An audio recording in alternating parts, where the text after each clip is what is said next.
صدري ويسر لي أمري واحلل عقدة من لساني يفقهوا قولي.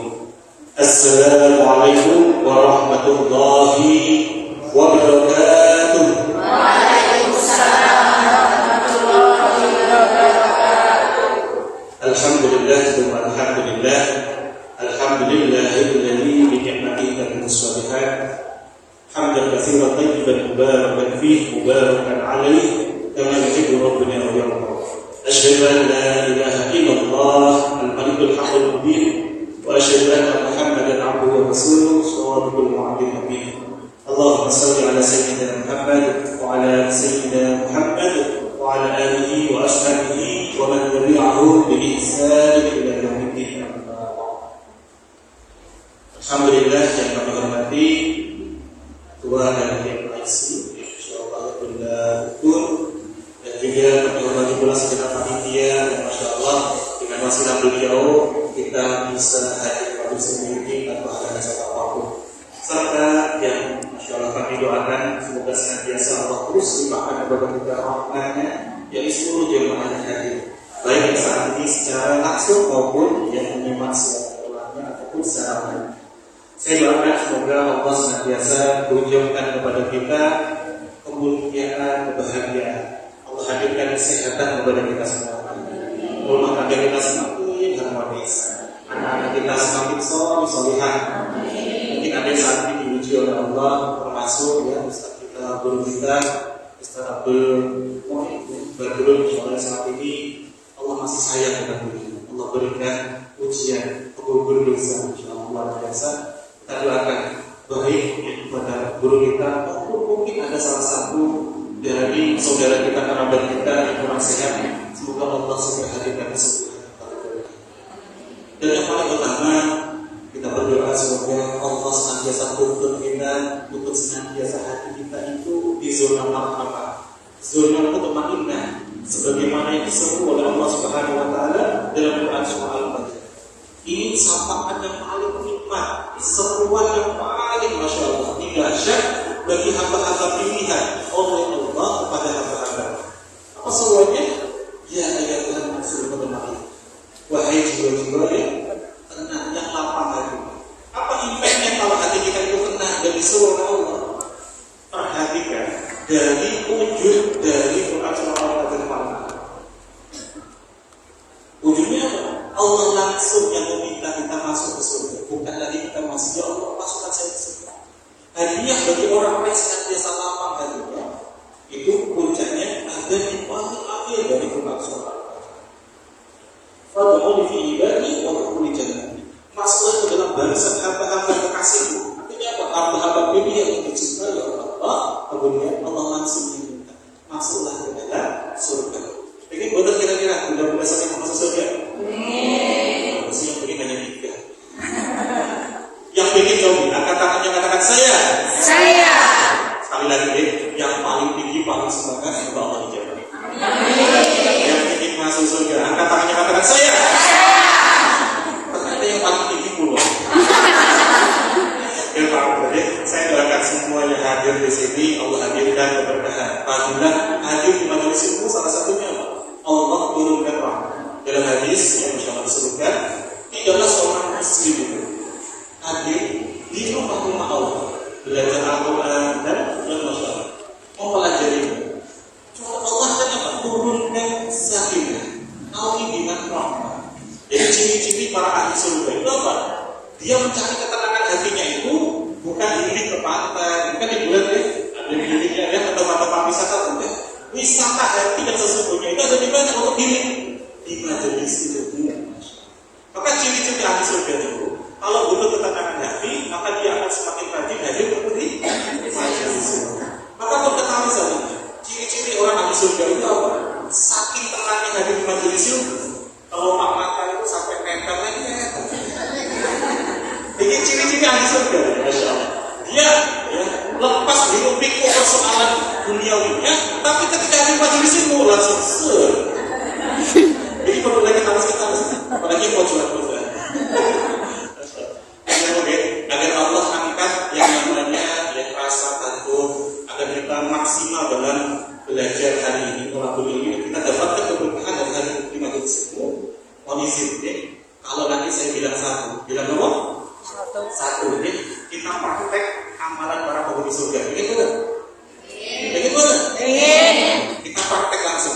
kita belum di surga, kita praktekkan amalan para penghuni surga.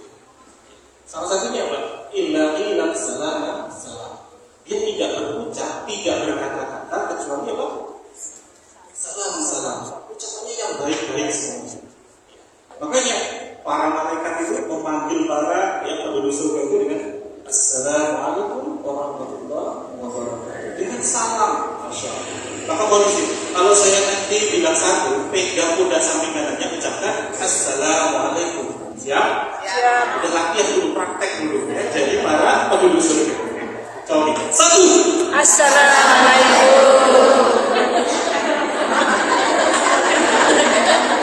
Ini eksekutif ya, sudah biasa kan? Saya itu pengen yang pertama. Yang tadi kenapa yang namanya zat besi atau zat besi betul? Kalau kenapa sarapan itu yang nempel itu zat besi sama karbohidrat. Kalau karbohidrat masih penting. Kalau zat besi nempelnya ke kelopak mata. Kalau nempel di kelopak mata zat besi itu berat atau tidak? Berat. Nempel di kelopak mata. Maka ketika tadi dipegang kuda sama sampingnya ya, Assalamualaikum langsung mengatakan iya.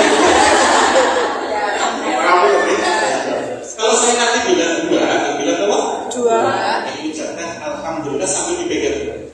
Agar kita hamdalah itu bukan hanya di lisan, tapi juga dihadirkan sepenuh jiwa kita.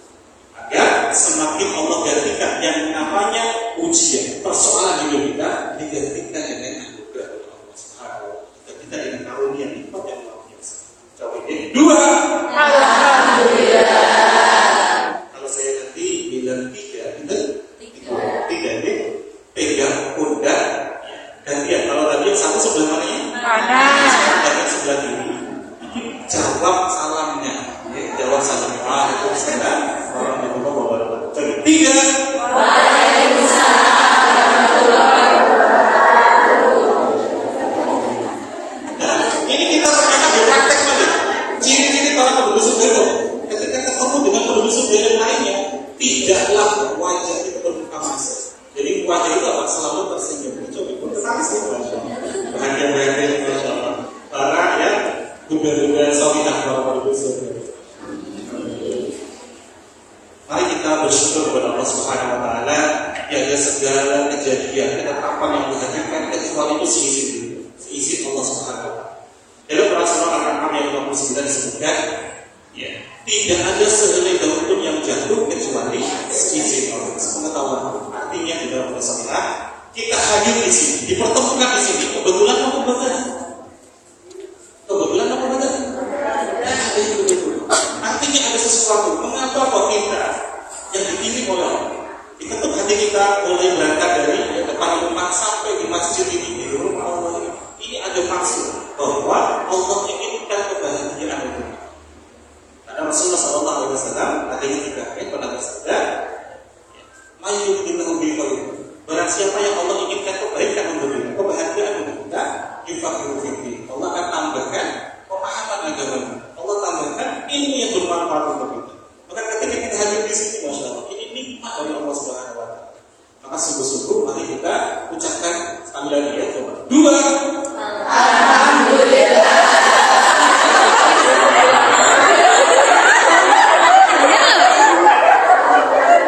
Ini bagi itu.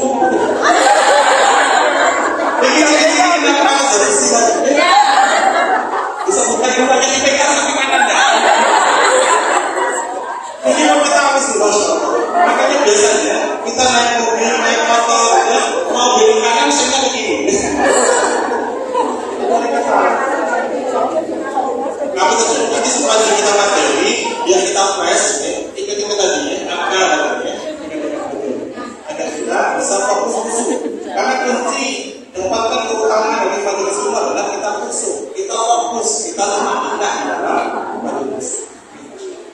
Tunggu, kita senantiasa ya, kita fokuskan, kita sungguh-sungguh hadirkan sepenuh jiwa kita hadir di sini. Mungkin masih ada sebagian yang berpikir nanti jemuran saya gimana ya? Yang dilepaskan dulu ya. Nanti yang jemput anak saya siapa? Nah, ini kan sudah liburan ya.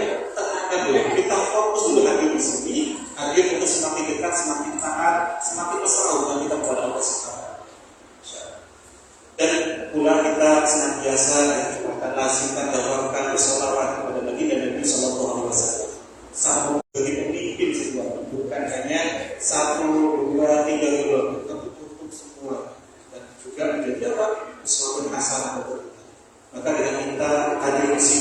ini juga bagian dari ibadah kepada beliau.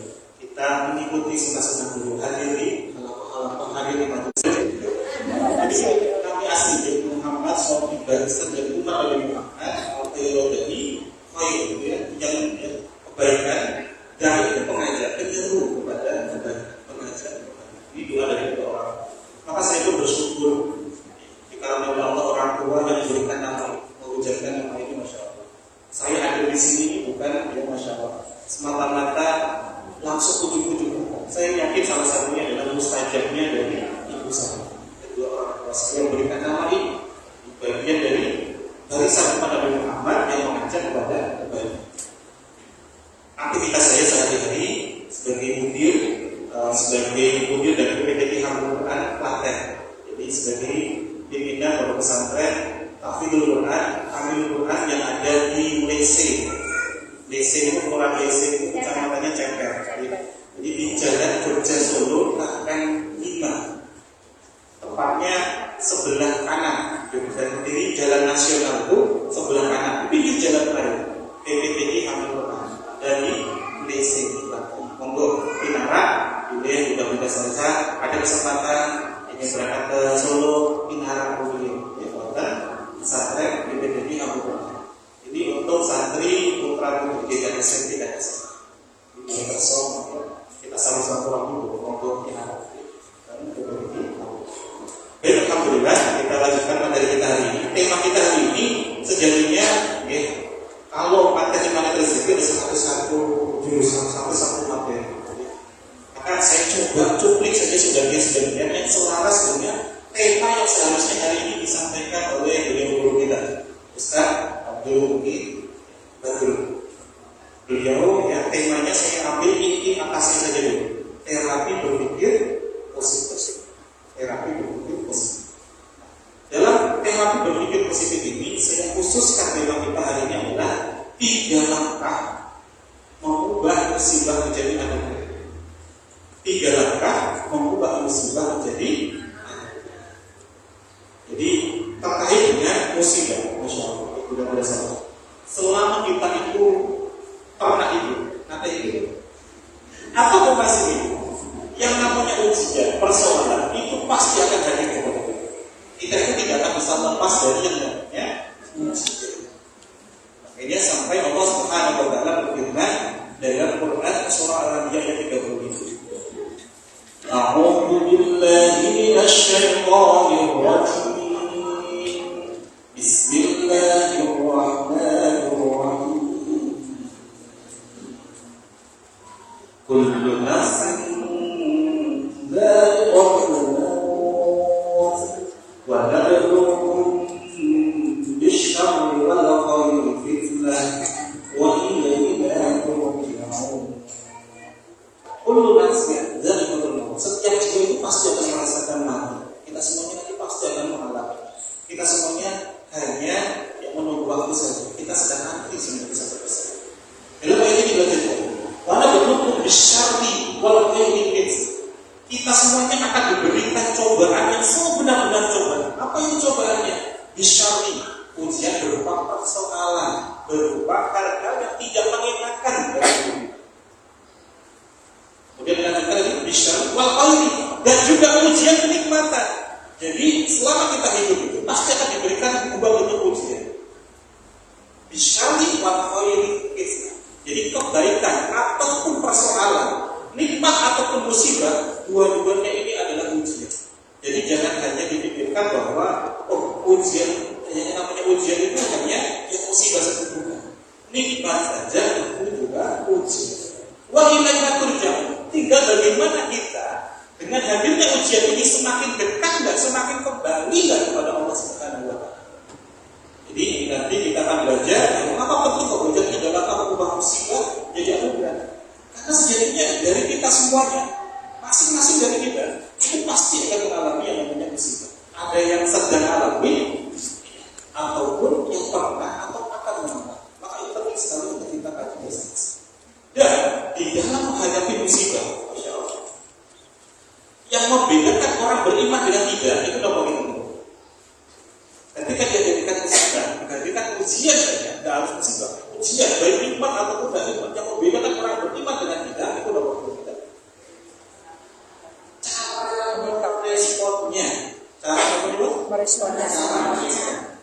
Makanya sampai pada Nabi Muhammad SAW beliau dengan kita pernah bersabda, "Ajabu li amril mu'min." Sungguh ajaib, sungguh menakjubkan di amril mu'min. Apa itu?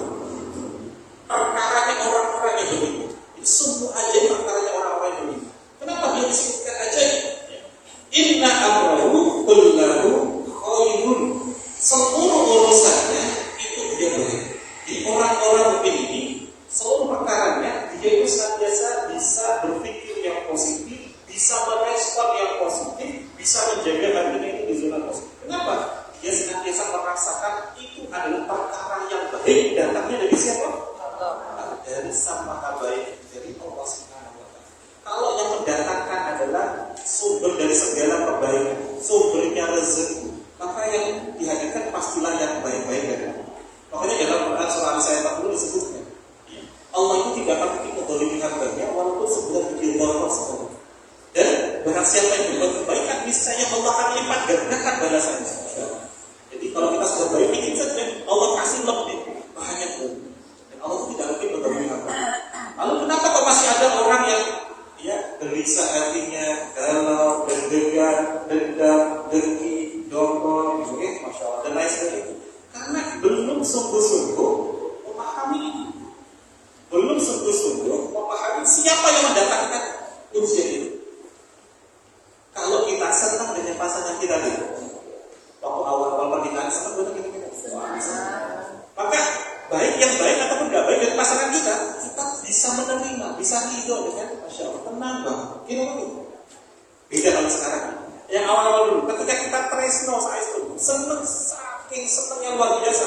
Apapun yang nggak baik dari pasangan, ya, kelebihan kekurangan saja kita terima sepenuhnya. Gimana?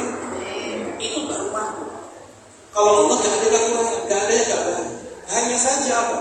Ketidakmampuan kita memahami bahwa yang Allah hadirkan itu pasti yang baik. Jadi Allah hadirkan kebaikan, tapi bagi kita karena belum mampu memahaminya, ilmu kita yang tidak cukup, kita memahami ini adalah persoalan. Padahal itu semuanya adalah ilmu. Contoh simpel banget. Ketika ada anak kecil usia kurang lebih 2,5 tahun, tidak. Kalau melihat jalanan raya seperti itu, kita melihat ada anak kecil dia mau nyebrang sendirian, nggak ada orang tua. Kira-kira kita aman, kita apakah kita? Langsung kita lari, kita tarik dulu. Kalau kita teriak itu lagi lari. Ini mungkin kita yang kejar, kita tarik tangan.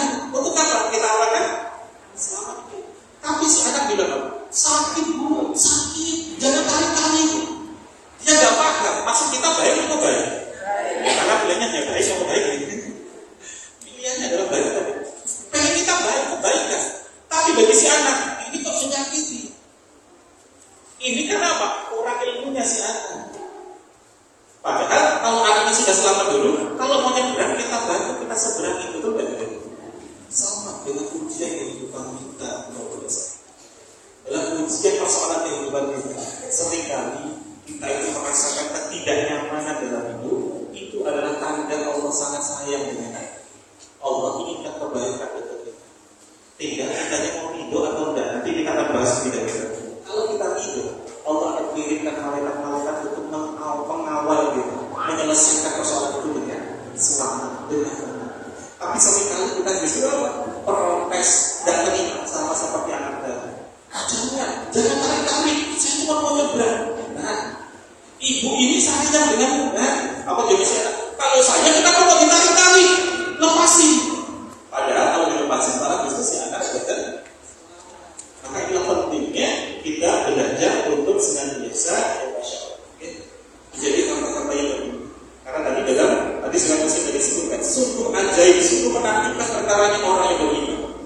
Jadi segala keadaannya, segala urusannya itu baik. Ini tidaklah terjadi kecuali hanya bagi orang-orang yang beriman. Apabila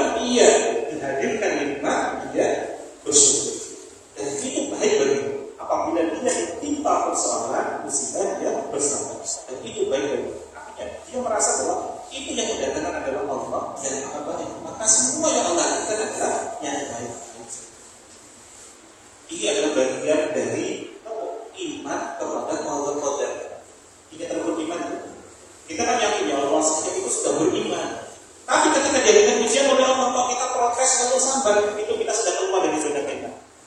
Karena kita sudah tidak beriman dengan qadar-qadarnya Allah. Bahkan Al-Ghazali Imam Ghazali, insyaallah tidak syukur. Tapi yang kita benar kata ulama, barang siapa satu kali saja tahu protes dan terima dengan ketentuannya Allah, dengan qadar-qadarnya Allah, 1000 pintu portal Allah tahu. Satu saja kita tahu, gak terima dengan keadaan Allah itu kepada kita, 1000 pintu portal Allah. Maka bisa jadi kok persoalan kamu hadir terus, tidak selesai-selesai. Cek dulu seberapa banyak kita lalu protes dan terima dengan keadaan. Ya Allah, kenapa harus aku? Kenapa harus keluarga aku? Kenapa pasangan aku kok begini? Kenapa anak aku kok begini? Kalau 1000 pintu portal Allah. Maka ini pentingnya kita terapi berpikir positif. Satunya dengan jadi 3 langkah berubah musibah menjadi nikmat di Allah Subhanahu wa taala. Konsep apa tadi? Konsep apa tadi? Ya. 2. Alhamdulillah. Siap. Ini sakit fokusnya apa malah tadi? Ada banyak nih satu sih. Coba. 1. Assalamualaikum. 3. Waalaikumsalam. 2. Alhamdulillah. Semakin kita bersyukur dengan Allah kan semakin tambah nikmat. Nah, maka muncul pertanyaan, kalau bagaimana caranya Mas? Agar dirinya itu sekarang bisa berpikir positif. Bagaimana kita itu bisa mengubah musibah yang awalnya itu kita merasakan persoalan berubah menjadi nikmat? Bagaimana? Nah, nanti kita bahas ada 3.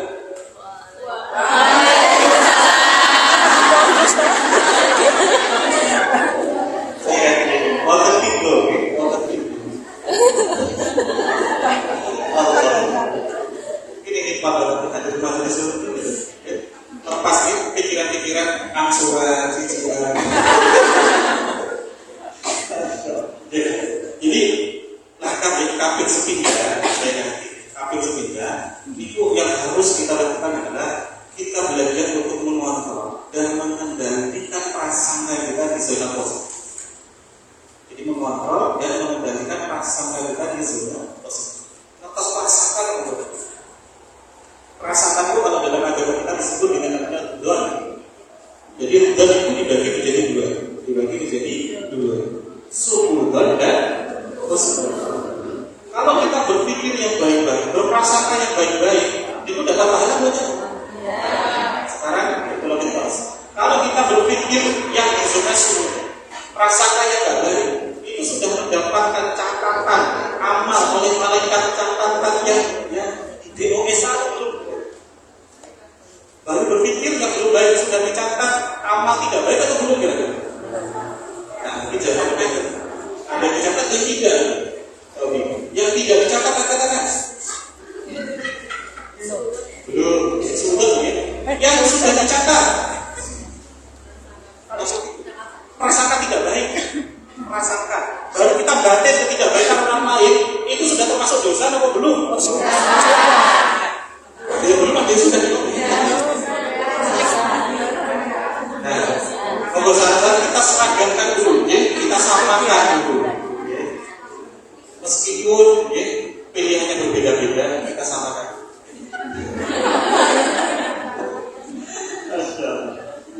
Jadi di dalam Quran surah Al-Hujurat ayat 12, Allah Subhanahu wa taala berfirman, Quran surah Al-Hujurat ayat 12. Ya ayyuhalladzina amanu ijtanibu katsiran minadh-dhanni inna ba'dadh-dhanni ism. Wahai orang-orang yang beriman, jauhilah kalian dari kebanyakan dzon, kebanyakan prasangka. Inna ba'dadh, karena sesungguhnya ba'dadh sebagian, ya, inna ba'dadh sebagian dari prasangka itu adalah ismun. Apa itu ismun? Ismun itu adalah DUSA. Artinya berbatin. Ibu ini jilbabnya sama bajunya kok gak matching. Ini sudah menjadi dosa atau belum? Dan ini sudah menjadi salah satu asbab kita nanti masuk surga atau neraka. Ini sudah menjadi asbab kita nanti pengaruh di timbangan amal kita. Jadi hati-hati sekali dalam menjaga perasaan. Jadi ada sudah ada husnudzon. Dan hebatnya namanya perasaan ini kenapa kok harus dikendalikan? Semua prasangka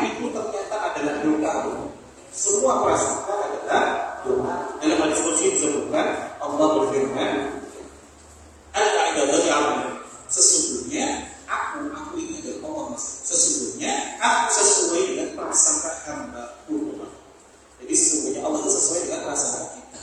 Kalau kita merasa, ya Allah, saya ini sudah sedekah, saya ini sudah rajin ngaji, saya ini sudah ikut ya one week, one juice, saya sudah ya Masya Allah ikut riyadhah. Tapi kenapa ya Allah? Kok persoalan ini tidak selesai?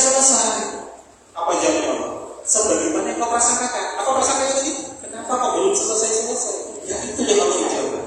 Artinya apa? Seluruh amal soleh tadi menjadi penguat mustajabnya doa dari prasangka setelahnya tadi. Tapi mengapa kok belum selesai? Langsung dijawab. Sebagaimana prasangka, ya itu aku jawab. Hati-hati sekali menjaga prasangka. Karena setiap prasangka itu adalah doa. Dan setiap doa itu pasti dijawab oleh Allah. Dalam Quran surah Al-Ghafir ayat 60 disebutkan, "Ud'uni astajib lakum." Berdoalah padaku, niscaya aku kabul. Jadi mau prasangka yang baik namanya husnul. Mau yang namanya prasangka tidak baik semuanya itu akan dijawab Allah. Maka doa kita itu sejatinya setiap hari itu terkirim. Tapi banyak yang mana kita coba cek. Contoh ya, mungkin ada saat ini punya persoalan itu kan tadi ujian ada dua, ada ujian kesabaran berupa persoalan, ada ujian kesyukuran berupa nikmat. Tapi dalam ujian yang namanya musibah itu biasanya dia itu tidak lepas dari tiga hal. Yang pertama, ujian terkait dengan finansial. Betul. Ujian finansial, betul. Yang kedua biasanya ujian terkait apa hubungan dengan sesama makhluk Allah. Biasanya persoalan kita dengan pasangan, persoalan kita dengan mertua, persoalan kita dengan yang orang tua, dengan anak kita atau dari aku, atau persoalan dengan sesama teman di tempat kerja atau di mana di sini. Kemarin kalimat itu bagus banget. Biasanya tidak lepas dari. Yang ketiga adalah biasanya ujian dari sini. Saat kita itu yang Masya Allah dihadirkan ujian ini, mungkin kita di waktu-waktu yang mustajab kita sudah berdoa. Di waktu-waktu mustajab kita sudah berdoa. Contoh salah satunya waktu mustajab itu kapan? Sepertiga malam, antara adzan iqamah, terus di dalam sujud sunat kita itu waktu mustajab. Di setelah sholat waktu itu mustajab. Masya Allah. Kita ya saat didolimi orang, itu mustajab banget. Masya Allah. Ada sekat, ada hijab di antara hamba dengan Allah langsung. Kemudian saat kita itu tidak berbuka, jelang berbuka dari puasa itu waktu yang sangat sekali. Juga saat kita sedang safar, doanya ibu pada anaknya itu, Masya Allah, tempat-tempat yang sangat besar. Nah, salah satunya bisa, mungkin ada yang sudah praktek langsung setelah sholat. Ya Allah, saya ingin sembuh ya, atau mungkin ya Allah, saya ingin lunas ya, betul. Boleh. Yang namanya, Masya Allah, Rasulullah itu memberikan contoh. Dari hal-hal perkara yang sangat sederhana saja, jangan sampai lepas kita bergantung dari rahmat Allah. Sampai perkara sendal tali yang putus saja atau garam yang habis, kita itu disunahkan untuk apa? Doa sama Allah. Untuk minta sama Allah. Jadi tidak apa-apa kalau kita ya Allah ingin lunas ya, minta. Boleh. Tapi coba kita cek dulu dalam sehari ini. Misalkan selesai sholat subuh tadi, doa itu rata-rata kita berapa? 5-10 menit kita sehari ini rata-rata mungkin 10 menit khusus dan 10 menit setelah subuh, 10 menit setelah duhur, 10 menit setelah asar. Kalau dikatakan sampai 5 waktu, artinya berapa menit? 50. Ini kita sedang memancarkan doa kepada Allah. Ini mau dikirimkan ke arusnya Allah, mau menggetarkan arusnya Allah. Tapi belum sampai arusnya Allah. Setelah kena dilipat sajadah itu sudah ya Masya Allah, sudah dilipat dimasukkan ke depan atau ditaruh di musola ya Masya Allah. Kita itu punya prasangka. Prasangkanya apa? Tengok kanan, tengok kiri, bisa lunas gak? Kecek dompet, nengok saldo gitu ya, tanya suami, ya Allah, bisa lunas gak? Ini kira-kira sudah apa sudah? Ini kok cancel doa kita. Doa sudah yakin kan syarat doa ini apa? Penuh dengan pengharapan, yakin kepada Allah. Doa sudah dilangitkan, tapi ketika di tengah-tengah langit kita tarik kita cancel. Ya jadi Allah. Dengan cara apa? Kita nanti tengok kanan, bisa kan? Ya Allah. Pikir ya Allah. Dengan kita bersyukur cancel doa. Maka penting kita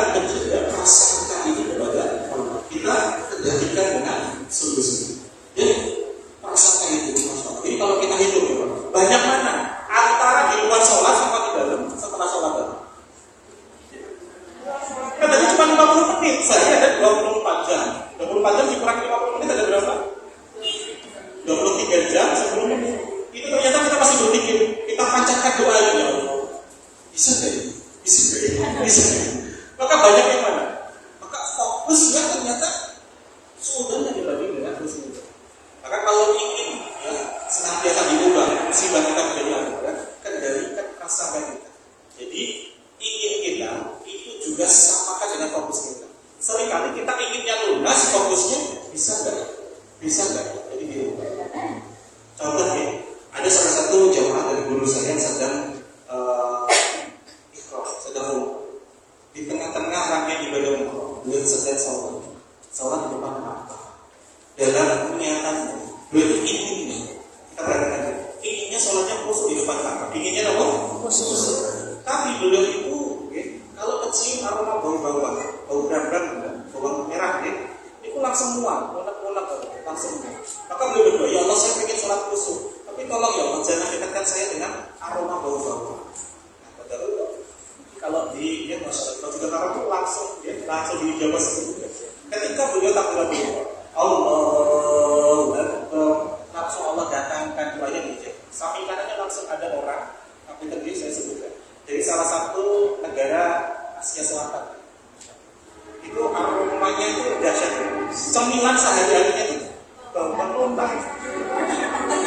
mentah bisa bayangin.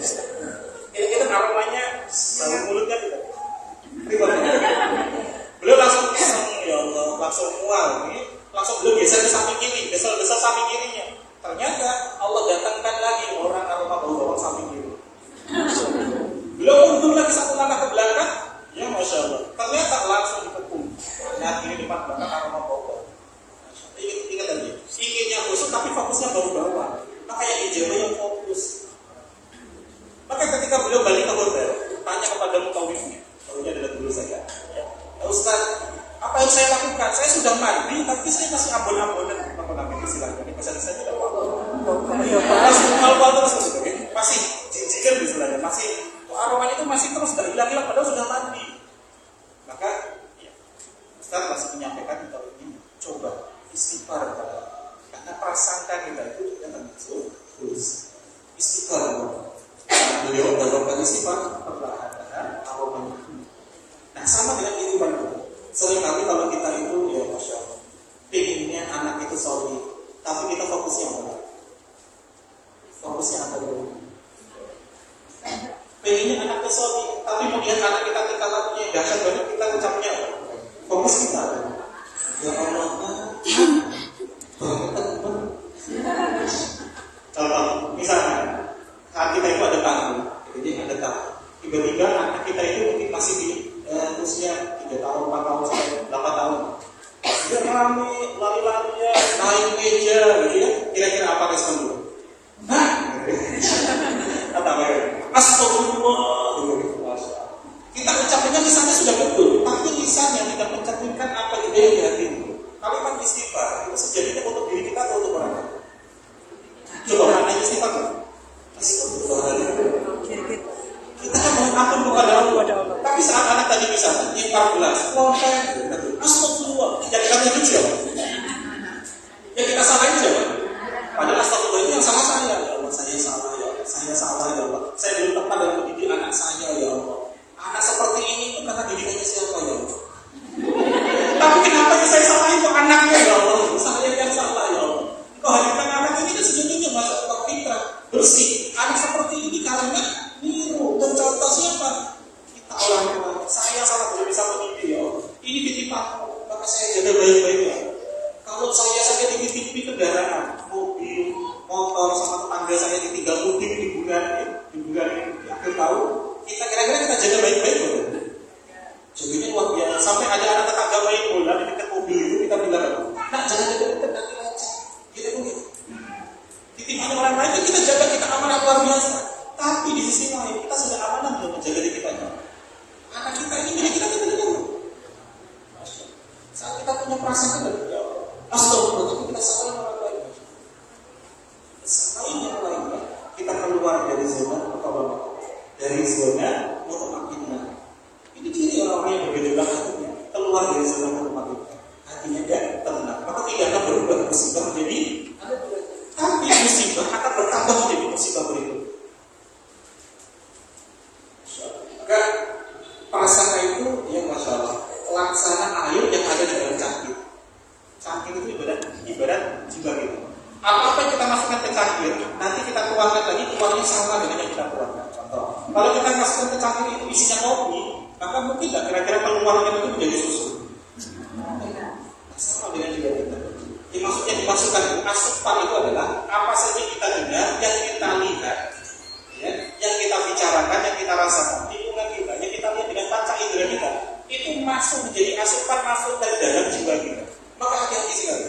Kalau kita itu berteman dengan orang-orang yang tidak solid, makanya dipesankan oleh Rasulullah SAW. Kita itu seperti yang berteman dengan seorang pandemisi. Kalau kita tidak dapatkan yang namanya apa? Ya, lubang-lubang karena percikannya besi tadi, percikannya yang api itu, maka kita akan kena aromanya yang enggak enak. Maka hati-hati sekali menjaga lingkungan kita, menjaga tontonan kita. Nah, sekarang membangun yang sedang kita lihat itu akan berpengaruh terhadap kita. Makanya seringkali banyak sekali anak-anak itu kalau melihat misalkan dia ada sholawatan, maka ketika musiknya sudah ditemukan, maka anak ini dalam diamnya saja merespon, dikit-dikit dia akan terlihat, ya, dia akan muncul. Begitu pula sebaliknya. Kalau yang dilihatnya tidak baik-baik, dia akan terlihat terus. Apalagi zaman era digital, anak-anak sudah akses TikTok dan lain sebagainya. Maka yang muncul itu konten-konten dirasa sudah dimasuk dalam prasangkanya si anak. Maka anaknya akan mudah merespon. Maka ketika kita tahu jiwa ini seperti cangkir, maka tidak ada gunanya kalau kita ingin keluar itu adalah prasangka respon kita itu adalah yang baik-baik, maka masukkanlah hal-hal juga dalam jiwa kita yang baik. Jadi aku tadi yang biasanya sering nonton sinetron misalnya, itu sangat mengalami jiwa kita. Kalau tokoh utamanya nangis, kita itu nangis bohong. Nah, padahal kita kan nggak masuk di dalam kita kan nggak ngalamin itu, tapi itu ngaruh dan itu ngaruh ke psikis kita. Hati ini juga kan ngaruh. Sama, ketika kita nonton ada konflik rumah tangga, kita muncul langsung rasa, orang itu kebangetan banget ya kan?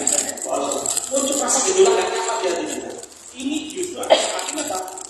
Mengarahkan hati kita menuju di zona ya, narik hati yang sakit. Kalau sudah hati sakitnya kok nggak segera diobatin, maka akan narik. Sudah dinasihati berkali-kali oleh Allah, lewat kejadian-kejadian yang terjadi dalam hidup kita, termasuk musibah, kita tawar. Karena jadi musibah itu Allah hadirkan itu sebagai nasihat dari Allah.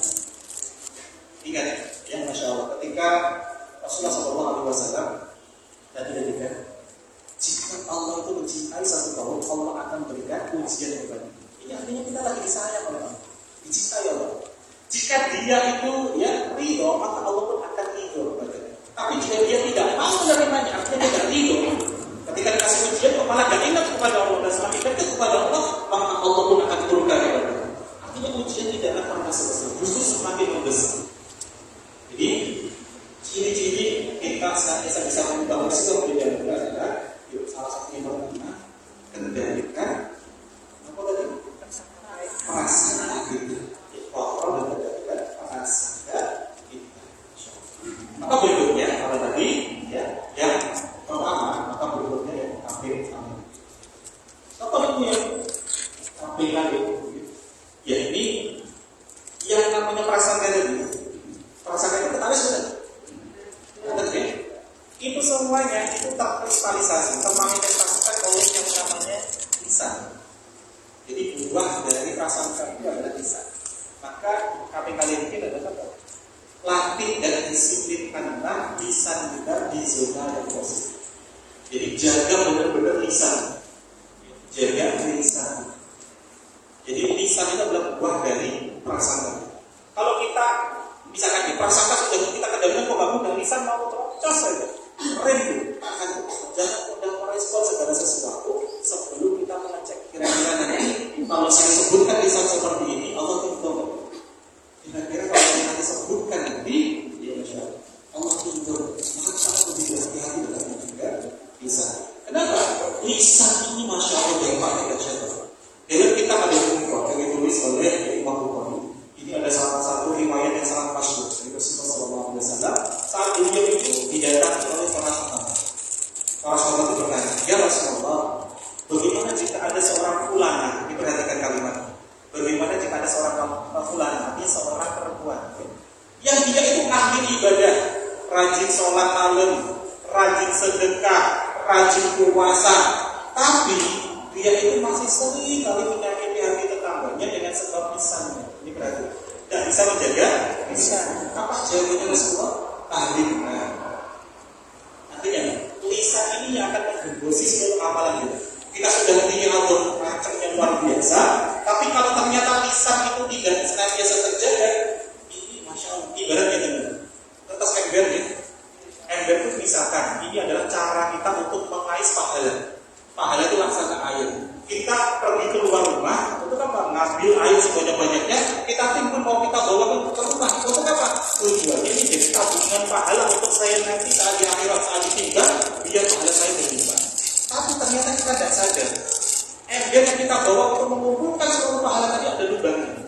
Kira-kira sampai rumah airnya tersisa belum?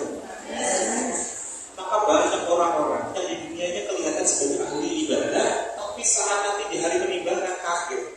Ya Allah, tidak ada sedikit pun amal soleh saya. Kenapa? Karena ternyata belum bisa menjaga. Jadi lisan ini masya Allah. Dalam lanjutan riwayat tersebut disebutkan, ya Rasulullah, bagaimana jika ada seorang fulana, dia itu ibadahnya itu ya hanya sedikit. Ibaratkan sedekah hanya sepotong reti, sepotong saja, hanya sedikit saja. Tapi dia tidak pernah menyakiti hati tetangganya dengan lisannya. Maka apa jawabnya Rasulullah? Ahli jannah. Ini adalah ahli surga. Maka lisan ini masya Allah sangat berdampak terhadap nanti hasil akhirnya. Dan ini juga masya Allah menjadi pengubah kondisi nasib kita. Kalau kita dikasih musibah, jangan sampai nanti lisan pertama kita yang keluar adalah aduh. Ini salah satu ciri ini. Masya Allah. Iya, ada sekali ini ciri bahwa kita itu yang belum bisa disebutkan kata-kata. Kenapa? Karena kalimat sabar keluar itu menutup berapa tadi? 1000 pintu pertama. Dan ada lagi yang sangat masuk ini kan. Misalkan ya, udah kita itu diberikan satu kesempatan untuk bisa untuk bisa mengucapkan satu kesempatan. Ucapan kita akan diijabah. Kira-kira kalau kita baru diberikan kesempatan itu, kita asal ngomong atau berhati-hati dari lisan kita. Cuma satu kesempatan. Hati-hati ya. Hati-hati sekali. Karena kita hanya diberi satu kesempatan. Padahal tidak. Kita itu dalam sehari itu sudah Allah berikan kesempatan untuk bapak-bapak itu 7.000 kata sehari. Ibu-ibu rata-rata 22.000 kata sehari. Itu sangat mustajab. Melebihi mustajabnya lampu wasiatnya Aladin. Kan kalau jin itu beri satu permintaan ada berapa? Maksud kalau Allah lebih dari itu. Karena Rasulullah SAW pernah bersabda ini dalam hadis riwayat Abu Dawud disebutkan, la tad'u ala anfusikum illa biqaul fa innal malaikata yu'minuna ma taqul. Janganlah kalian berucap kecuali yang baik-baik saja. Sebab fa innal malaikata yu'minuna ma taqul. Selalu ada malaikat mengaminkan apa-apa yang kita ucapkan. Sekarang pertanyaan saya, lebih mustajab doa kita atau aminnya malaikat? Aminnya malaikat. Maka raihlah aminnya malaikat ini dengan menjaga lisan kita. Kalau sehari saja, ini kan ada lisan bahwa ibu-ibu wanita itu rata-rata sehari 20.000 kata. Sehari rata-rata. Maka kendalikan 20.000 kata ini tidak berucap kecuali yang baik-baik saja. Kira-kira bukan biasa. Nasib kita gimana? Pasti yang berubah. Kita ubah. Kalau kita dikasih ujian, kita ubah. Maka ini catatan Rasulullah. Ini riwayatnya hadis ini dari Sayyidina Umar bin Khattab radhiyallahu anhu, beliau dapatkan dari Sayyidah Aisyah radhiyallahu anha. Ketika Rasulullah SAW melihat, menjumpai, mendengar hal-hal yang baik-baik, Rasulullah merespon, alhamdulillahilladzi bi ni'matihi tatimmu shalihat. Ketika Rasulullah menjumpai, melihat, mendengar hal-hal yang tidak baik, Rasulullah merespon, alhamdulillah ala kulli hal. Jadi baik yang baik atau tidak baik, responnya misalnya dengan apa? Alhamdulillah. Alhamdulillah. Safi. Jadi respon kita adalah ya baik-baik.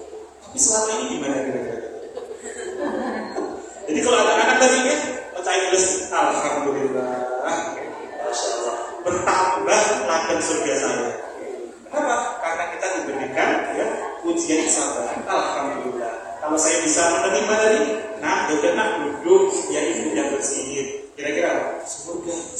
Ada surga, semakin dekat kita dengan surga. Tapi kalau kita bilang, astagfirullah, nggak apa sih, mestinya istighfar. Tapi hatinya kok bergejolak, kamu ini, kalau bilang, itu akan kembali musibah akan tetap menjadi musibah, tidak berubah menjadi akhir. Karena ini penting sekali kita menjaga lisan kita, dan termasuk ghibah itu juga bagian dari lisan. Banyak orang yang bilang bahwa kan itu fakta maksudnya.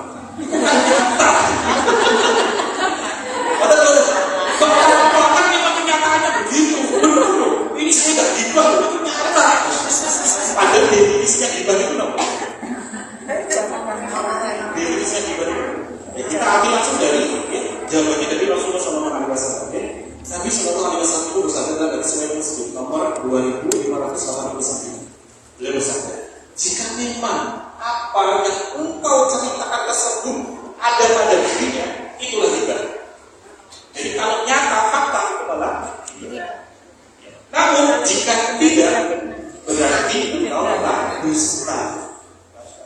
Jadi kedua-duanya menceritakan tidak baikkan orang lain meskipun itu fakta, malah disebut ghibah. Kalau tidak fakta malah tambah lagi, bukan hanya sekedar ghibah tapi dusta. Kalau tadi nyakiti hati tetangganya saja tadi amalannya langsung habis, kira-kira kalau ghibah lebih dahsyat lagi, bukan hanya habis, malah justru semakin bertambah. Maka penting banget kita itu menjaga lisan. Makanya Rasulullah itu selalu tekankan beberapa amalan-amalan itu tidak lepas juga dari lisan. Rasulullah pernah berpesan, ada dua perkara yang lisannya jadi lisan itu ringan, tapi berat sekali di timbangan amal. Nampak itu mencapai nampak itu tidak? Nah, ini sudah masuk dalam amalan-amalan sehari-hari tadi. Nampak itu tidak? Subhanallah, bihamdihi, subhanallah. Banyak itu. Kalau kita itu tidak bisa menjaga lisan, lebih baik gunakan lisan berpikir. Maka ketika kita tahu bahwa lisan itu sangat mustajab, gunakanlah lisan kita sebaik-baiknya. Lisan ini adalah senjata dari hamba-hamba ini. Karena dengan lisan kita pula kita semakin khusyuk dalam doa. Karena dalam perasaan dari ayat 23 itu disebutkan ini jantan tak janji Allah. Allah bisa melihat innahul haqqu bismillah anakum tadbiqun. Maka demi Tuhan langit dan bumi, sungguh yang dijanjikan itu akan benar-benar terjadi seperti apa yang engkau ucapkan. Allah bisa melihat innahul haqqu bismillah anakum tadbiqun. Maka demi Tuhan langit dan bumi ini Allah dan kalau Allah sudah berjanji. Apalagi Allah bisa melihat itu disebutkan demi ya Tuhan langit dan bumi. Kayak seperti ya janji Allah wal asri demi masa wal fajr itu artinya Allah itu sungguh-sungguh. Ya, di sini sebutkan fawar ya. Maka kebutuhan langit dan bumi innahul haqqu bismillah anakum tadbiqun. Sungguh apa yang dijanjikan itu akan benar-benar terjadi seperti apa yang Allah ucapkan. Maka hati-hati dengan lisan. Lisan itu sangat mustajab. Lisan sangat mustajab. Mungkin kenapa kalau saya masih begini saja? Cek dulu banyak mana lisan kita. Jadi kan sama-sama doa nih. Antara lisan baik sama lisan gak baik ini sama-sama doa. Tinggal banyak mana doanya kita frekuensinya. Ya dari rata-rata 20.000 per atasnya dari itu. Banyak mana. Kalau banyak baiknya, maka kasih kita lebih banyak. Tapi lebih utama lagi apa? Tidak berucap kecuali yang baik. Karena tidak ada cara paling mudah untuk mengubah sikap menjadi mudah. Sudah berdisiplin menjaga tutur kata kita di zona yang diberi oleh Allah Subhanahu wa Ta'ala. Nah, 3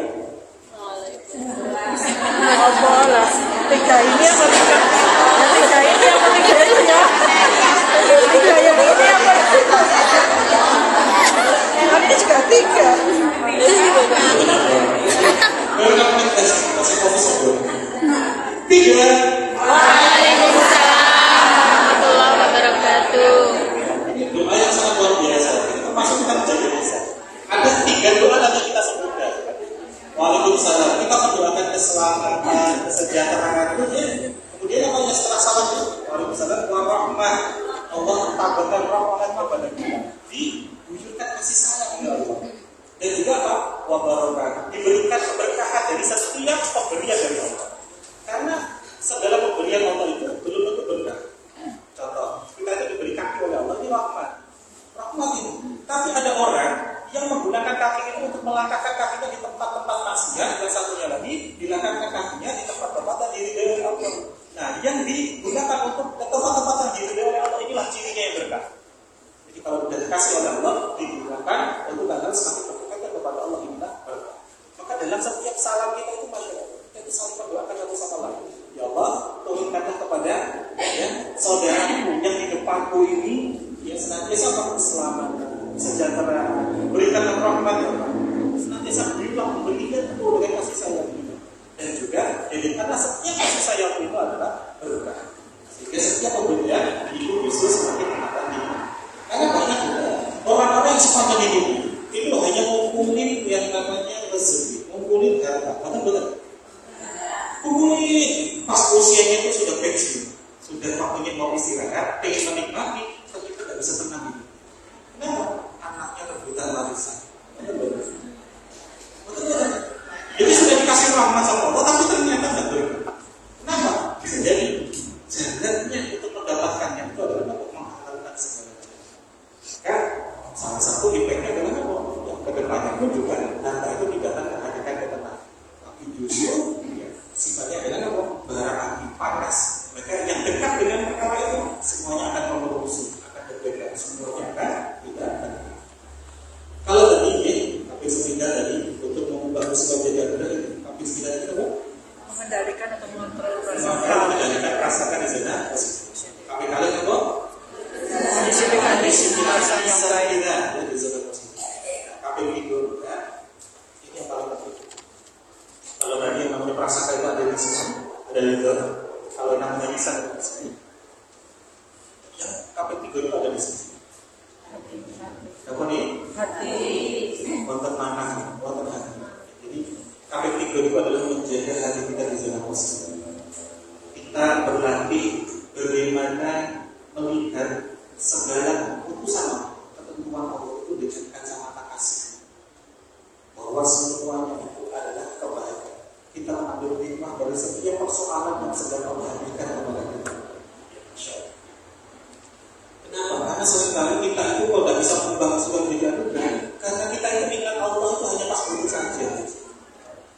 Coba saya tanya, kita itu saat khusyuk sholat kita sampai bisa nangis, sampai bisa bergetar itu. Saat kita punya persoalan atau saat kita dikasih hikmah? Persoalan. Ini ciri-ciri kita ingat Allah itu pas begitu saja. Insyaallah. Rasulullah sallallahu alaihi wasallam itu nanti ta'arraf ila Allahi fil raqab ya'rifuka bisyajah. Jadi kenallah Allah, maksudnya ingatlah Allah. Di waktu senang, maka pastilah Allah akan mengingatku di waktu sedih. Artinya, kalau kita itu waktu terus-terusan dikasih Allah itu ujian kesabaran, dikasih persoalan, pada lapang-lapang. Artinya, karena kita selama ini ingat Allahnya hanya waktu sempit saja. Maka itulah caranya Allah untuk menyelamatkan kita. Tapi kalau kita sudah berada di zona makom selanjutnya, dikasih nikmat sekalipun kita tidak lalai. Dikasih nikmat sekalipun kita mudah untuk bersyukur. Dikasih nikmat sekalipun itu menjadi wasilah kita semakin dekat dengan Allah. Maka saat kita dikasih ujian apapun kita akan mudah untuk Allah kita pertolongan. Jadi ini sejatinya masih selaras dengan firman Allah Quran surah Ibrahim itu. Nah ini syakar itu banyak orang hanya sepotong di situ. Coba lanjutkan ayatnya. Apa lanjutnya? Wala in kafartum orang yang bersyukur atas nikmat mudah. Ya, tadi kacamata yang sedang dikasih ujian. Oh enak itu. Tapi bagi orang yang dikasih nikmat belum tentu mudah untuk ingat kepada Allah. Biasanya apa? Kalau pas dikasih nikmat, wah godaannya semakin besar. Makanya ayat ini dilanjutkan. Wala in kafartum illa ada tidak syukur. Barang siapa yang ingkar atas nikmat, barang siapa yang kufur nikmat, sesungguhnya agamku sangat berbeda.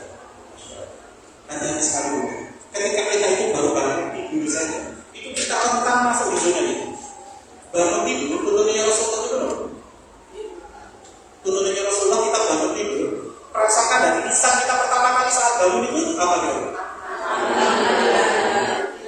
Tuntunannya itu sama, baik yang sudah lunas atau belum lunas.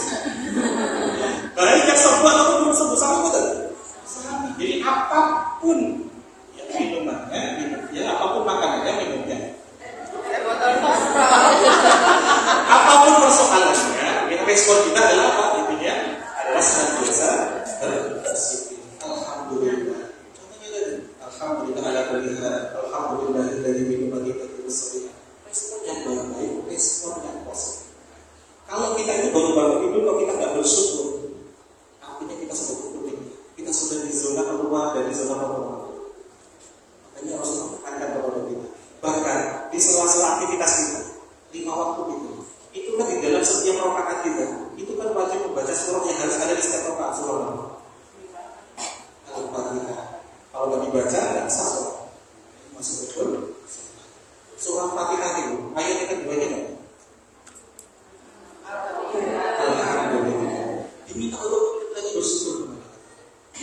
Bersyukur dan ingat lagi Allah. Biar kita tidak gugur nikmat. Bahkan kalau pun ada kerabat kita, saudara kita yang dijemput oleh Allah dalam sholat jenazah saja, ada nggak lapan kita bersyukur kepada Allah? Kalau baca surah dan ciri orang-orang yang senantiasa di zona yang masya Allah kemahiran itu di sini. Dia senantiasa ridho ketika dikasih apapun kondisinya, dia mudah untuk bersyukur kepada Allah. Jadi cirinya itu akan yang untuk bersyukur kepada Allah. Contoh ini, kita mengambil kisah nikmatnya Nabi Musa alaihissalam. Ini dikisahkan dalam kitab Masalah Ibad yang ditulis oleh Syekh Nawawi Al-Bantan. Seorang masyayikh yang sangat masyhur, beliau dari Banten, tapi beliau itu kitabnya lebih dari 45 kitab beliau tulis. Beliau juga imam besar masjid Haram di masa itu saat beliau masih sugih. Syekh Nawawi Al-Bantan menyebutkan dalam kitab Masalah Ibad kisahnya Nabi Musa alaihissalam. Doanya Nabi Musa alaihissalam saat genting-genting yang beliau menjadikan persoalan. Jadi saat beliau itu sebelum berjumpa dengan Raja Fir'aun itu hatinya saja bergejolak. Makanya beliau itu minta kepada Allah diberikan partner. Yakni Nabi siapa? Temannya Nabi Musa, Nabi siapa? Nabi Harun. Untuk berjumpa dengan siapa? Fir'aun. Itu mati. Bahkan sampai beliau itu harus dibekali doa dulu. Rabbi sholli sadri. Jadi ini kan doa untuk melapangkan hati. Karena beliau juga hatinya awalnya belum tenang hatinya. Tapi ketika beliau sudah tenang, masya Allah. Ketika beliau itu menyelamatkan Bani Israil, ya, setelah beliau itu berperang melawan para penyihir, tentang tongkat dilemparkan memakan ular itu. Beliau kan menyelamatkan orang Bani Israil yang dibawa oleh Fir'aun, yang bukan di Mesir, diselamatkan, dibawa lari, hendak mau dibawa lagi ke Palestina. Tapi apa yang terjadi? Ketika mau dikejar-kejar oleh Fir'aun beserta tentara, gak ada jalan lagi pun. Di depan itu adanya cuma laut merah, kanan kiri gak ada solusi. Sementara di belakang sudah kelihatan barang-barangnya, ya tombaknya, pedangnya, pedangnya Fir'aun itu sudah diangkat. Ini artinya nyawa itu sudah diminta. Kira-kira apa yang dilakukan oleh Nabi Musa saat itu? Deg-degan gak ada dia? Ternyata tidak. Kalau Nabi Musa itu deg-degan, umatnya kabur semua. Kalau pimpinannya aja gak yakin gitu. Tapi Nabi Musa alaihissalam beliau berdoa.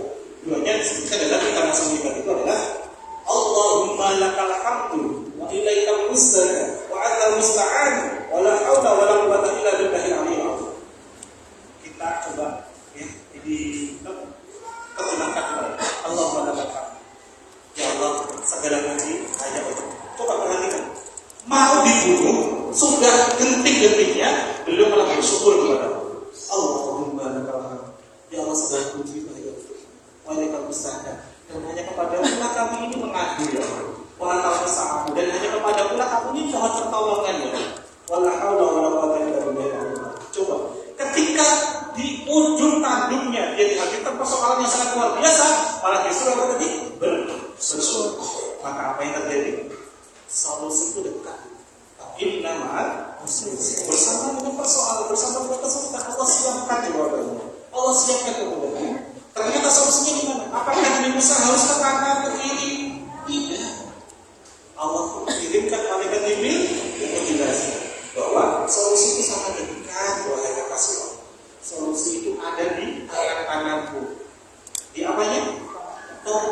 tinggal dipukulkan, lawannya terbelah, jalan terang.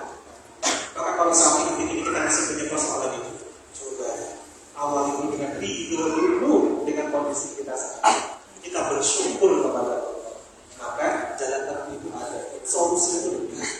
Kenapa kok gak gampang? Katanya bersama persoalan ada kemudahan, bersama kesulitan ada kemudahan. Kok ini persoalan terus, mana kemudahannya? Ini kalau kita yang menutup jendela hati kita dengan apa? Sabar, mengeluh, protes, dan dengar. Coba ini dibersihkan dulu hati kita dari sifat-sifat ini. Maka hati kita akan semakin terang, akan semakin mudah melihat solusi yang sudah Allah hadirkan. Rasulullah SAW nanti ketika Maluridillahu bi khairan yusibu minhu. Barang siapa yang Allah mau berikan khairan, itu kebaikan, nikmat, pertolongan, yusibu minhu, Allah akan berikan ujian terlebih dahulu, musibah terlebih dahulu. Coba setiap kita itu ya dihadirkan ujian, kita pegang kuat dari sini.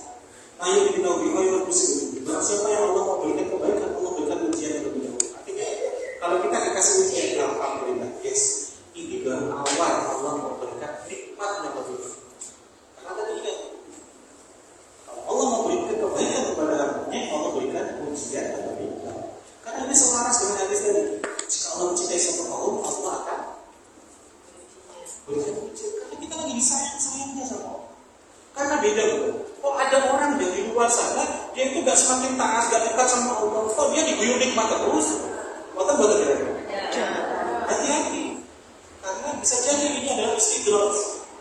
Ini tanda bahwa Allah sudah gak sayang lagi, didiemin kan?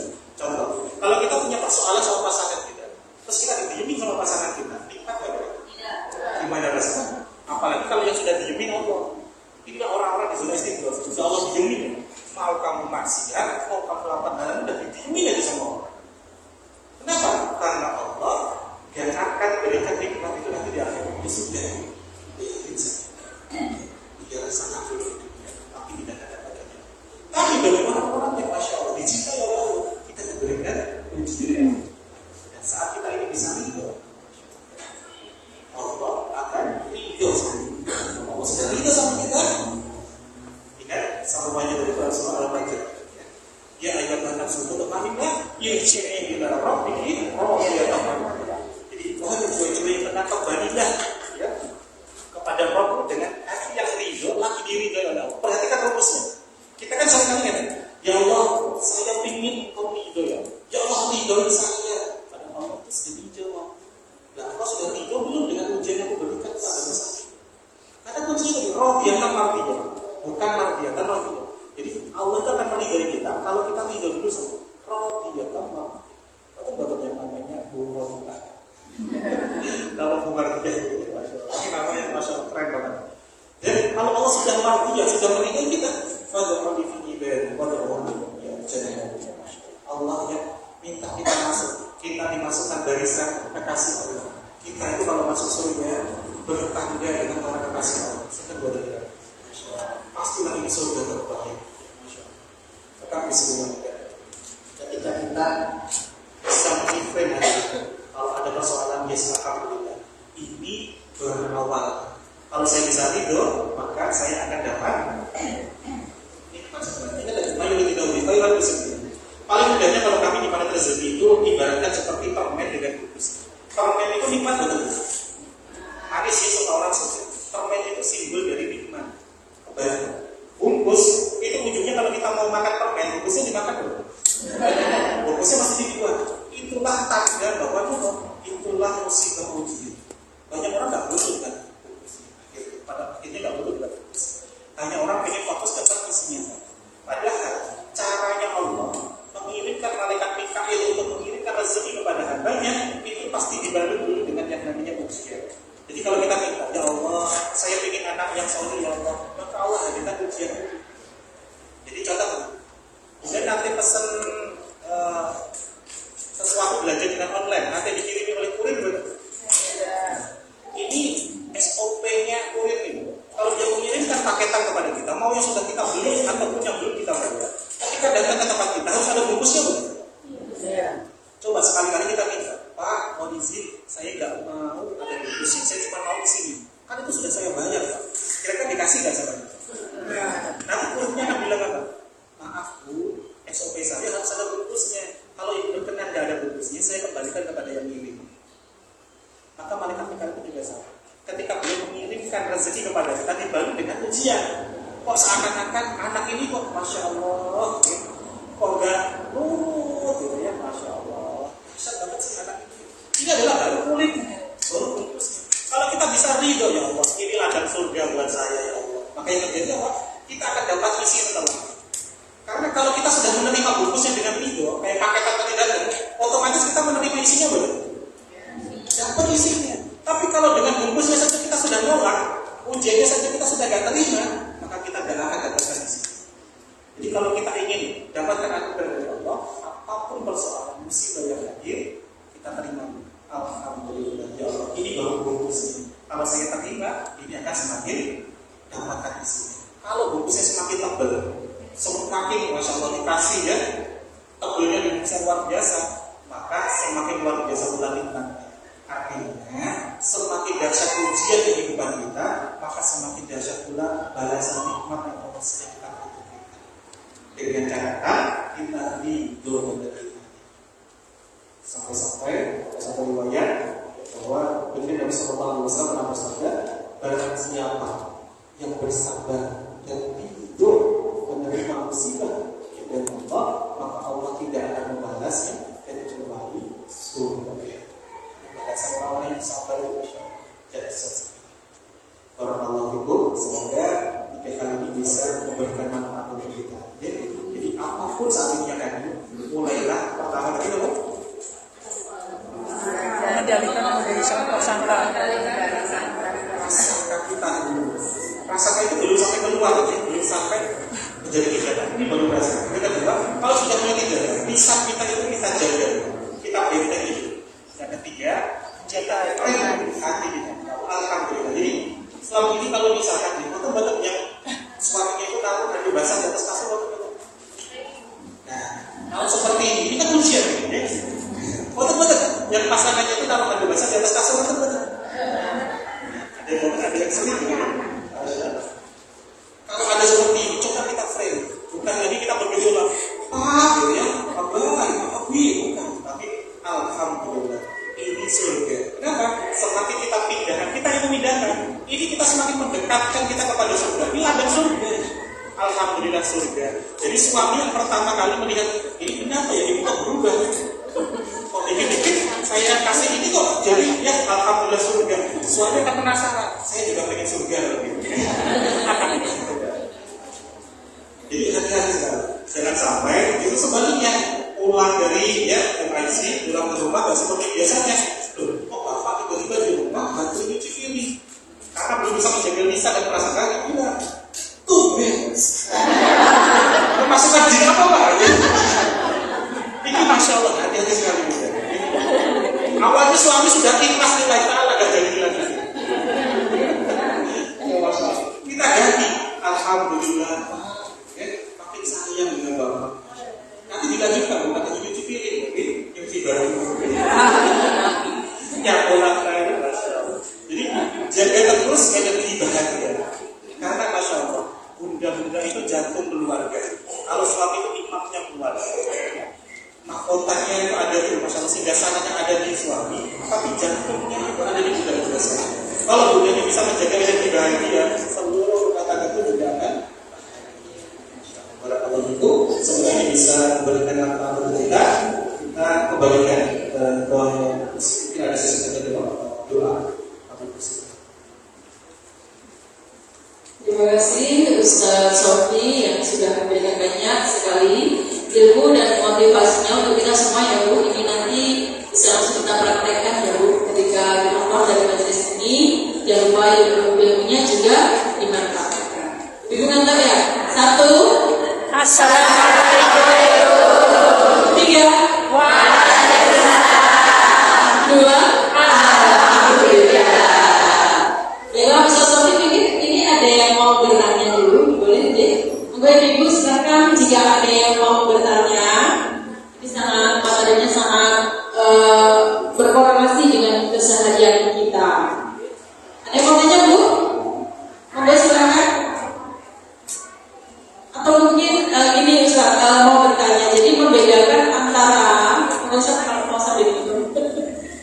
bedakan antara ujian sama hukuman besar ketika di dunia itu kan kadang-kadang kita juga melakukan kesalahan, terus Allah juga menghukum itu kalau nggak di dunia ya di akhirat. Atau itu musibah itu sebuah ujian untuk kita, itu membedakannya gimana ya Ustaz? Kemudian pertanyaannya luar biasa. Jadi ciri-ciri ujian besar itu seperti pertanyaannya itu sudah pertanyaan kayaknya kan udah jauh gitu. Allah ya. Jadi ciri-ciri untuk membedakan apakah ini musibah atau ada itu sangat sederhana. Sangat sederhana. Parameternya itu sama. Apakah dengan hadirnya ujian hal yang akibat itu semakin mendekatkan kita kepada Allah atau tidak? Itu ciri. Kalau kita dikasih persoalan, kalau kita itu semakin ingat kepada Allah, itu adalah musibah. Karena Allah itu ingin mengangkat derajat kita. Allah ingin menggugurkan dosa-dosa kita. Jadi dalam kisah Tuhan disebutkan tidaklah seorang muslim itu ditimpa suatu penyakit, kesedihan, kemudahan, bahkan dulu yang menusuk di kulitnya, melainkan Allah akan gugurkan dia dari dosa-dosa. Itu adalah penggugur dosa. Maka sampai kapan kita akan dibentang oleh Allah itu dibersihkan kita dari persoalan ini? Sampai kita benar-benar bersih. Karena Allah itu dari hijau bahwa ada hambanya itu harus tergelincir ke dalam kobaran api neraka. Jadi ada satu riwayat ketika Rasulullah SAW itu bertanya kepada para sahabat, wahai sahabat, lihatlah ibu, ada ibu tawanan perang sedang menggendong yang bayinya sedang diasih. Kira-kira ibu itu tidak boleh angkat bayinya ke dalam kobaran api itu. Maka jawab para sahabat, tidak mungkin ya Rasul. Seorang ibu itu pasti sayang dengan anak. Maka Rasulullah pun menjawab, begitu pula dengan Allah. Jika ibu saja itu sangat sayang, mungkin menjerumuskan anaknya ke dalam kobaran api itu, apalagi Allah. Allah lebih gak ibu jika ada hambanya harus tergelincir ke dalam kobaran api neraka. Maka Allah berikan ujian kepada. Jadi ini adalah bentuk musibah. Untuk apa? Dibersihkan kita dari dosa-dosa.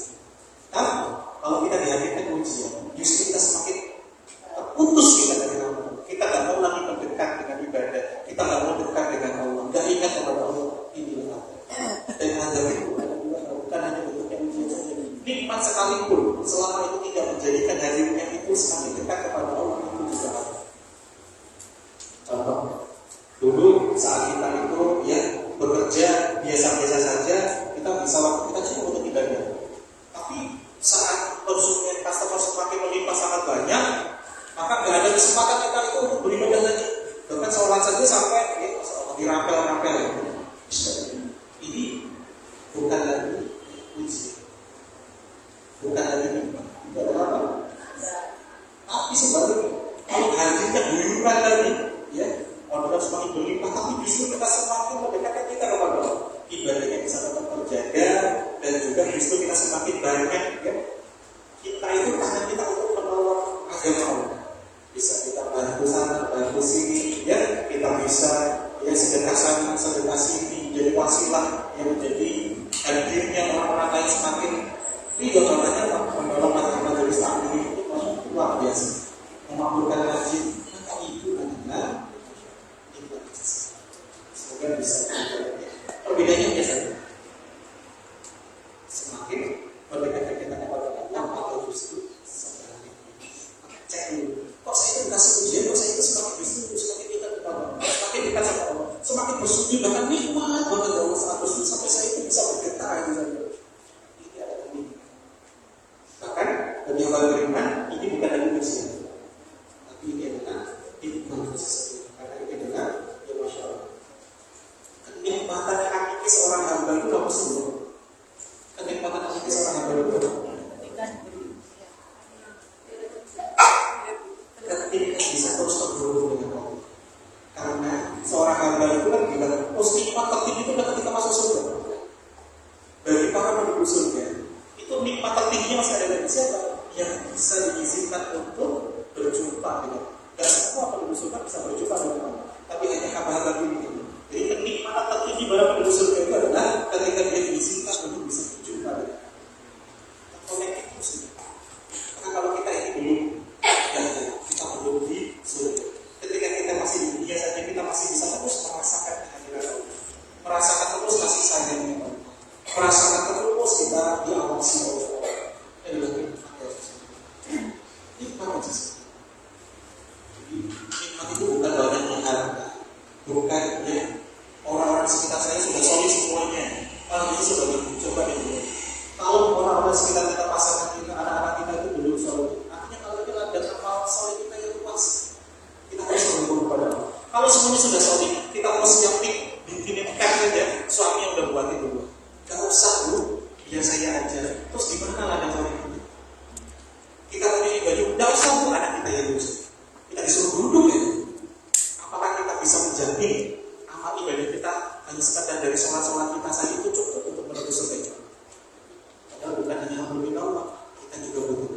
Dan amal saleh kita lewat tabungan kita. Jadi tenangkan hati kita.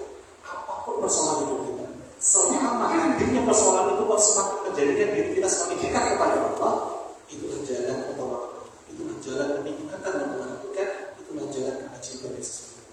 Maka berdoa nikmati sebesar saat kita bisa nikmat dalam hadirnya persoalan hidup itu, semakin kita dekat dengan Allah, hati kita lapang, maka apapun kondisi kita akan merasakan surga sebelum surga itu sesungguhnya. Allah harus.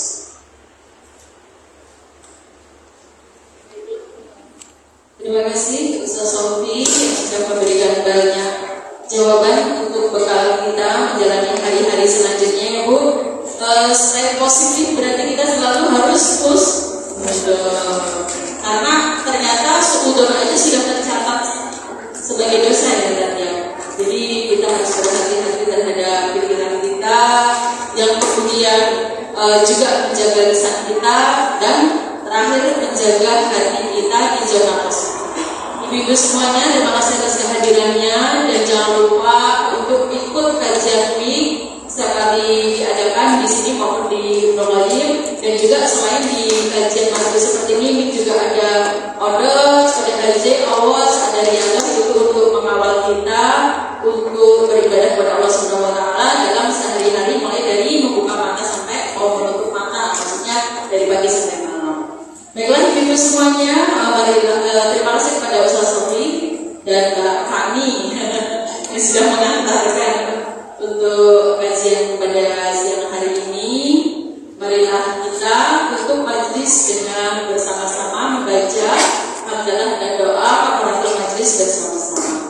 Alhamdulillahi Rabbil Alamin. Subhanallah Allahumma wa bihamdika asyhadu an la ilaha illa anta astaghfiruka wa atubu ilaik. Bismillahirrahmanirrahim. Assalamualaikum warahmatullahi wabarakatuh. Bagi teman-teman yang belum subscribe dan baru saja menemukan channel ini, silahkan subscribe. Insya Allah Anda akan mendapatkan materi-materi yang terbaik dari channel ini.